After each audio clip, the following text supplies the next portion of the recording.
Wesh la famille, j'espère que vous allez bien et que tout se passe pour le mieux pour vous. Alors cette vidéo certainement ne plaira pas à certaines personnes parce que nous voyons très bien dans la communauté, il y a des défenseurs des joueurs ici les gars. C'est incroyable comment certains supporters défendent leurs joueurs peu importe la situation.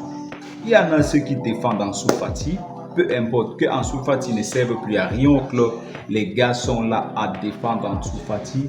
Sachez que nous sommes des supporters d'un club. Nous sommes, avant d'être supporters des joueurs, nous sommes d'abord et avant tout des supporters d'un club.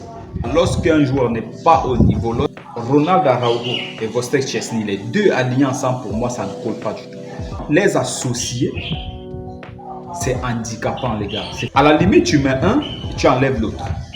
Et on a tout de suite vu hier. Avec Araujo en première mi-temps, les gars, c'était terriblement compliqué. Limite, il rend Jules Koundé terriblement faible, les gars. Parce qu'avec Araujo, à côté de Jules Koundé devient lui également mauvais. Tout de suite mauvais parce que l'équipe adverse comprend que Araujo, lorsqu'il a le ballon, on ne le presse même pas. On attend une fois qu'il va faire la passe du côté de Jules Koundé parce que c'est tout ce que Araujo peut faire là-bas. Si ce n'est pas la passe au gardien, c'est la passe à Jules Koundé, à côté de lui. Vous voyez, et il met Jules Koundé en difficulté tout le temps, les gars. Donc, c'est pas possible de jouer avec un joueur pareil. Dans une équipe, lorsque vous voulez bien jouer au football, les gars, tout part de derrière. Si vous avez des joueurs faibles à la relance, si vous avez des défenseurs qui ne servent à rien à la relance, les gars, l'animation globale de l'équipe devient tout de suite problématique. Mais une fois que derrière, vous avez des gars capables de lire le jeu, capables de casser une, deux, trois lignes, avec la passe, les gars, ça rend le collectif beaucoup plus attrayant. Avec Araujo sur la pelouse, vous comprenez tout de suite que l'équipe est en difficulté. La preuve, les gars, la preuve, hormis le classico où Araujo était entré en jeu, lorsque Inigo Martinez est blessé, voilà. Et même jusque-là, si vous regardez très bien, sa relance n'est pas toujours propre, les gars. Sa relance n'est pas. Et ce jour, le collectif a été terriblement fort, les gars, au Classico. Mais hormis ça, tous les matchs qu'Araujo a joué comme titulaire, les gars, il y a un problème. Même face au Benfica, Araujo est problématique dans ce match, les gars. Mais regardez hier, face à la Veste, une fois que Flick a fait les changements à la mi-temps, regardez l'apport d'Eric Garcia.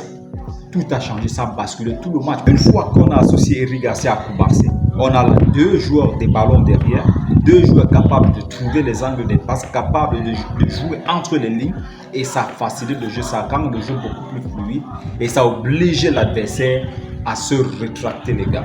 Alors qu'avec Araujo, non seulement le gars ne défend pas bien, à chaque instant, il est obligé de rattraper l'erreur. Et ce geste-là de toujours lever la main comme ça, c'est... Les gars, son geste-là me tue de malade mental, les gars. Ça me tue de ouf seulement. Quand je le vois au stade et qu'il fait toujours ce fameux geste-là, les gars, ça me rappelle le Paris Saint-Germain, les gars. Ce gars n'est pas bon dans des grands matchs, les gars. Dans des grands rendez-vous européens, là, il n'est pas bon du tout. Et dans des matchs en jeu, les gars, franchement, je préfère limite voir Araujo jouer dans des petits matchs, les gars. Pour moi, la hiérarchie est claire, les gars. Pour moi, la charnière centrale titulaire, c'est Koubarsi, Inigo Martinez. Et Eric Garcia en soutien des deux. Pour moi, je mets Araujo en troisième défenseur. Lorsqu'il faut vraiment produire du bon jeu, lorsqu'il faut étouffer l'adversaire, les gars. Limite, si on veut voir Araujo, je préfère changer de dispositif, les gars. Ne pas jouer à 4 défenseurs, mais jouer plutôt à 3 défenseurs centraux. En ce moment, Araujo joue comme stopper, joue dans l'axe central et à côté de lui, tu as Inigo Martinez et Koubarsi à ses côtés. Là, je serai beaucoup plus serein. Là, au moins, on sait que Araujo, lui, il va jouer le travail purement défensif. Et à côté de lui, tu auras deux excellents relanceurs qui seront Inigo Martinez et Pau Koubarsi, les gars. Mais si ce n'est pas ça, Araujo dans une défense à 2 comme ça, il est handicapant, les gars. Il donne tout le travail à Koubarsi, toute la relance repose sur Koubarsi. Et c'est pas logique, les gars, c'est pas normal. C'est pas normal, les gars. Donc, pour moi, Araujo, sa place est clairement remise en question. Clairement remise en question. J'espère que d'ici la fin de saison, il saura se reprendre. Mais je doute bien fort que son style de jeu, que son profil puisse correspondre au système de jeu de Flick, les gars. Je doute bien fort. Je doute bien fort parce qu'on a besoin des défenseurs qui ont un véritable QI football et qui ont cette relance parfaite pour pouvoir étouffer l'adversaire, les gars. Donc, si jamais le gars garde le même niveau, les gars, je pense que en ce moment, je pense que Jonathan Tah peut être beaucoup plus intéressant qu'Araujo.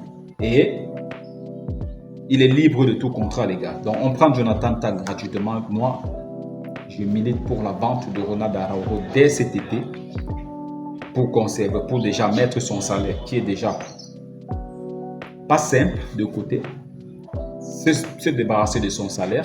Et puis, si on le vend même à 60-65 millions d'euros, les gars, le prix de sa clause libératoire, c'est déjà une très bonne affaire pour le club qui pourra derrière se renforcer avec Jonathan Tah gratuitement. Et puis, pourquoi pas essayer de vendre les joueurs comme Ansu Fati, pour qui pour moi vraiment ne doivent même plus être au club, les gars. On lui a trop donné sa chance, mais on comprend que pour lui, c'est mort, les gars. Ansu Fati ne reviendra plus jamais au niveau. Il peut aller se débrouiller, c'est pas, dans des petits clubs comme ça, les clubs qui jouent le maintien, ce genre de clubs là comme ça.